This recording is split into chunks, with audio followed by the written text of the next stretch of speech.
پیشخستنا کرد پیش سازی ده کارنامه حکمت هرما کردستان دا ایک جبابت سرکی و گرنگه و به همو شوه کی پشتوانی کرد تایبت دکد بودانان و دامزراندنا کارگاه مازن ده همو بوارکی ده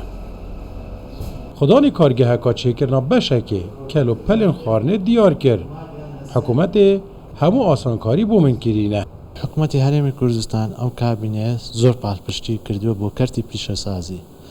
که او پالپشتیش نبا او رو که اما نمان دتوانی ام زور کارگانه لهرمی کردستان دروز بکن زور پشتگیری اما کردو زور جارمتی کرتی تایبتی داوه بو دروز کردنی پیش سازی و حلی کار ئێستا کە بەس لەم کارگەی لەم پرۆژێ لە مەرحەلەی یەکەمدا سەرووی 500 کەس کار دەکاتن لە ناو کارگە. دو کارکەرن لە کارگەهێکی کار دەکەن دەبێژن ژینگەهێکا لەبار حکوومەتە هەرێما کوردستانی ڕوخساندیە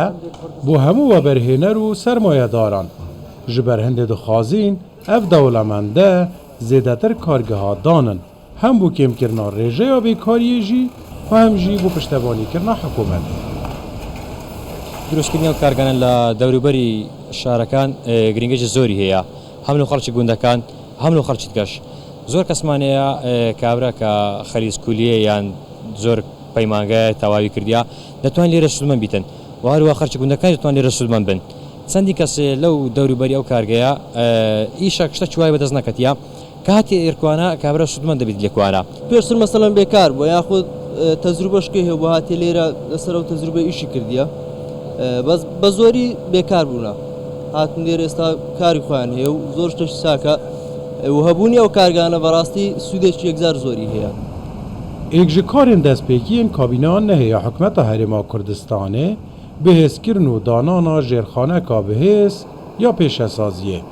Ji ber ew ê çendê di nûkeda sermayedaran berê xwedaya danana kargehan bi hemû cûrekî